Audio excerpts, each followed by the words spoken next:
I forgot to hide the list. So we're just gonna do it live. Number 1, choose a compatible artist. We'll fix it in post. We'll fix it in post.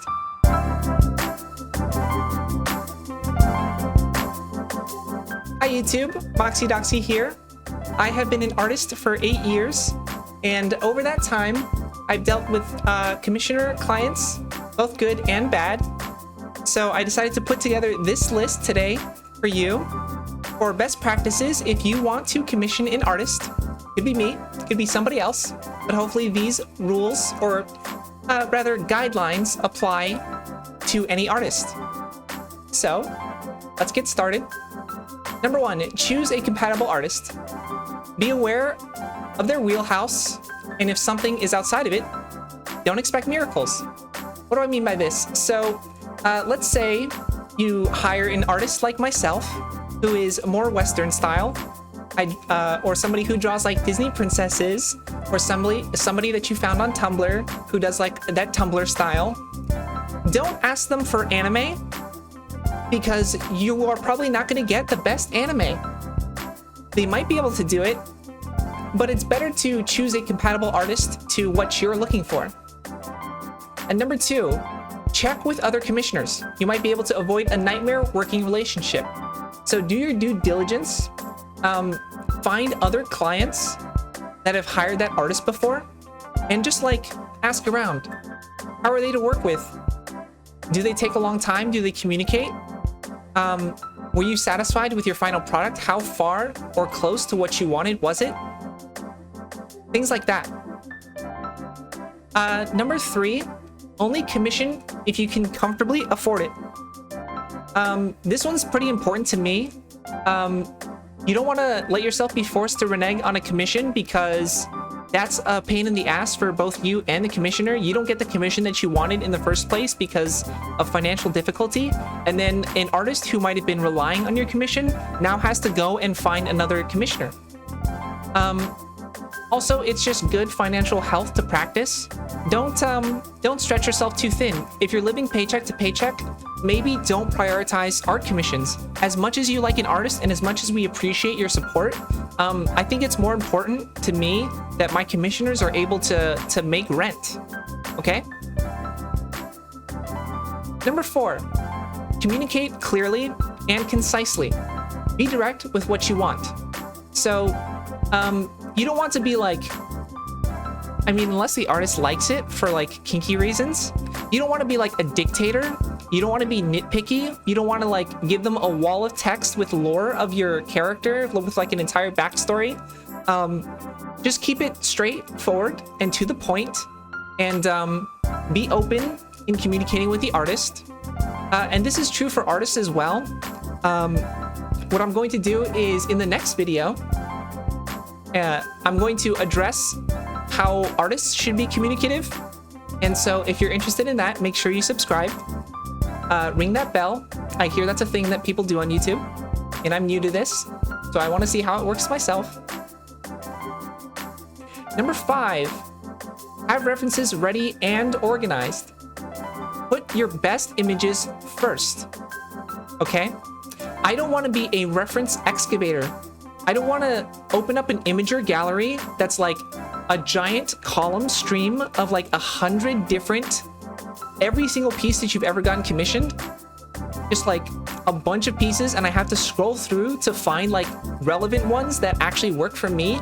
Because if you have like a whole panoply of artists, and some are good and some are, let's say, a little less skilled, the less skilled ones are probably extraneous. So put your best foot forward if you're trying to show the artist your character, and then they'll be able to get a much more complete picture of that character. Okay? If you don't have references, be detailed in your description, and like pull other references of characters that have features or outfits or whatever it is of the character that you're looking to make. But again, try to be concise and clear, avoid the wall of text, and the entire working relationship will be a whole lot smoother. Okay, where the f are we? Did I already lose my place? Number 6, asking for corrections earlier is better than later. It's more work to fix later. This should be pretty intuitive. So like if you ask for a correction during the sketch phase, then the artist only has to correct a sketch. If you ask for the same correction later on when everything's inked and colored, then the artist has to sketch, ink, and color. Also, even just early in the sketch phase is better. So don't be nervous. If the artist sends you something and you need a correction, speak up, okay?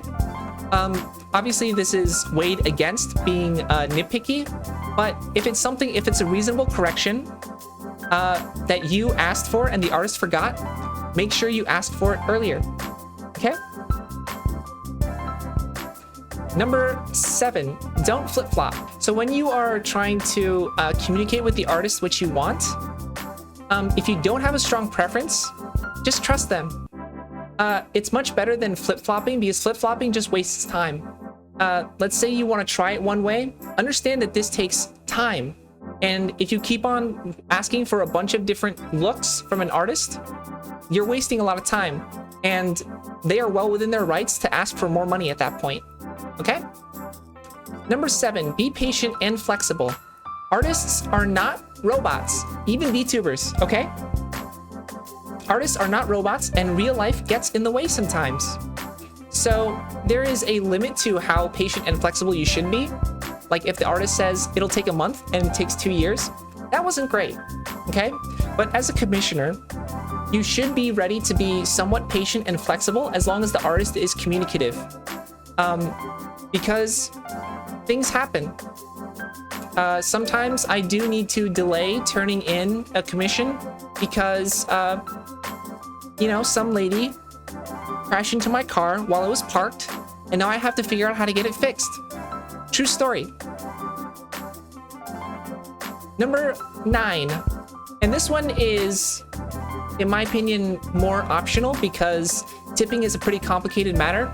So I'm going to say consider tipping because some artists deal with heavy transaction fees, conversion fees, and other difficulties. And if they did a really good job and you want to show their appreciation, go ahead and leave a tip. I personally, as an artist, don't expect it, but it is a pleasant surprise. And if the artist is worth it, it can help foster a really good working relationship. I'm not saying you have to tip them to have a good working relationship, especially if you're following the other 8 guidelines. But, you know, it's something. It's a way for you to be nice.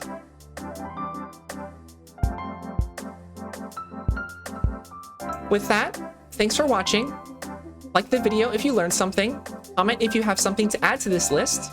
And check out my Twitch, where I stream every Tuesday and Wednesday. I draw. I do some, let's call it life coaching.